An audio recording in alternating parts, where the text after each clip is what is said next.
అస్మద్గురుభ్యో నమ. శ్రీమతే రామాజాయ నమ. ఈనాటి మంచి మాట. దీపం తేజస్సు తత్వానికి ప్రతీక. రోజు 2 సార్లు, ఉదయం సూర్యోదయానికి ముందు సంధ్యాకాలంలో, సాయంత్రం అస్తమయం తర్వాత సంధ్యాకాలంలో తప్పకుండా దీపారాధన చెయ్యాలి. దీప ప్రజ్వలన అనకుండా దీపారాధన అనడంలోనే ఒక ప్రత్యేకత ఉంది. దీపాన్ని వెలిగించండి అని చెప్పలేదు, దీపాన్ని పూజించండి అని చెప్పారు. ఎందుకంటే దీపం పరబ్రహ్మ స్వరూపం, ఆత్మస్వరూపం. మనలోనూ నిత్యం ఆత్మజ్యోతి ఒకటి వెలుగుతూ ఉంటుంది కనుకనే మనం జీవించి ఉన్నాము. దీపంలోనే దేవతలందరూ ఉంటారు. దీపం వెలిగించిన మరుక్షణమే ఆ ప్రాంతమంతా దైవీ శక్తులతో నిండిపోతుంది. దీపం పెడితే చాలు దేవతలు వస్తారు. అటువంటి దీపారాధనకు ప్రత్యేక నియమాలు ఏమీ లేవు.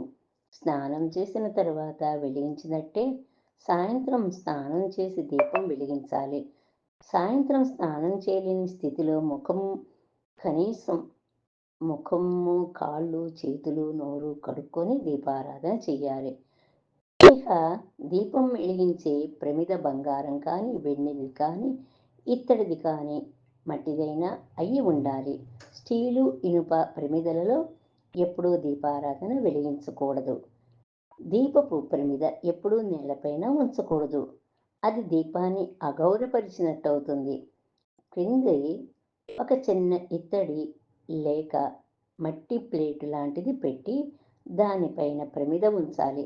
అలాగే దీపారాధన చేసే ముందు 2 పూటల ఇల్లు శుభ్రపరచాలి. ఆదిలక్ష్మి, ధాన్యలక్ష్మి, ధైర్యలక్ష్మి, గజలక్ష్మి, సంతానలక్ష్మి, విజయలక్ష్మి, విద్యాలక్ష్మి, ధనలక్ష్మి, వీరిని అష్టలక్ష్ములు అంటారు. శుభ్రమైన ప్రదేశాలలో దీపం పెట్టాలి.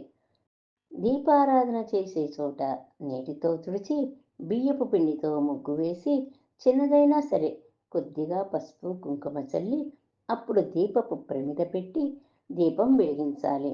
ప్రమిదలో దీపాన్ని వెలిగించడానికి వేరే చిన్న వత్తిని కానీ, హారతి కర్పూరాన్ని కానీ వెలిగించి దానితో ప్రమిద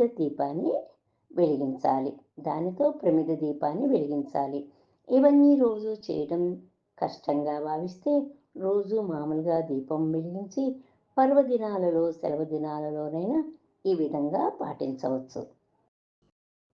దీపారాధన ఎప్పుడు ఒక వత్తితో చేయకూడదు. అది అశుభ సూచకం. కనీసం 2 ఒత్తులైనా వెయ్యాలి. అనగా 2 ఒత్తులను కలిపి వెయ్యాలి, విడివిడిగా కాదు. 2 జ్యోతులు వెలిగించాలని చెప్తారు. దీపారాధనకు ఆవు నెయ్యి ఉత్తమం. తర్వాత నువ్వుల నూనె.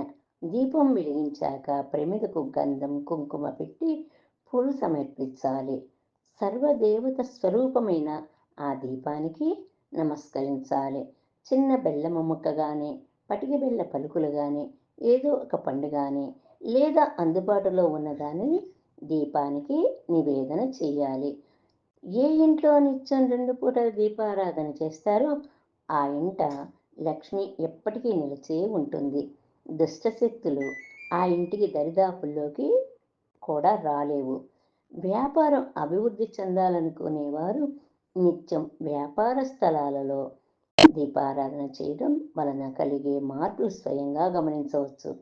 నిత్యం ఎవరు దీపారాధన చేస్తారో వారికి ఉన్న గ్రహదోషాలు, పీడలు చాలా వరకు దీపారాధన మహిమ వల్ల పరిహారం అవుతాయి.